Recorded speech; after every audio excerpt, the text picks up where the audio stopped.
పదండి పదండి. అమ్మయ్య తినేశాడు.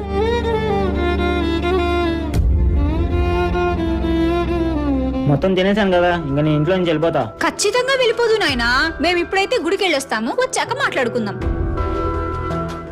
ఇప్పుడు తినిపించావే, ప్రతిసారి ఎలా తినిపిస్తావే? ఇప్పటికైతే తిన్నాడు కదా, పదండి వెళ్దాం. ఏమేమని ఇంట్లో ఒంటరిగా వదిలిపెట్టేసి వచ్చాం, ఓకేనా? మరిది గారు మనతో ఉండలేకపోతున్నారండి. దిగులుతో ఒంటరిగా ఏమైపోతాడా అని భయంగా ఉంది. అతనికి నచ్చిన అమ్మాయి ఎవరన్నా ఉంటే కనుక్కోండి, ఇచ్చి పెళ్లి చేసేద్దాం. ఆ అమ్మాయితో ఉన్న హ్యాపీగా ఉంటారేమో. అయితే నీ చెల్లికి పెళ్లి చేద్దామే. మా చెల్లె అది రఫ్ క్యాండిడేట్ అండి. వీడు కూడా అమాయకుల్లాగేం లేడు, రఫ్ గానే ఉన్నాడు. నీ చెల్లి అయితే వీడిని కరెక్ట్ గా కంట్రోల్లో పెట్టుకుంటది. ఆ చెల్లి అరచేతిలో వైకుంఠం పెట్టుకుని గుట్టుక్కని మింగేస్తుందండి. అదే మరిది గారు అరచేతిలో ప్రసాదం పెట్టినా మూతికి పూసుకోకుండా తినలేరు.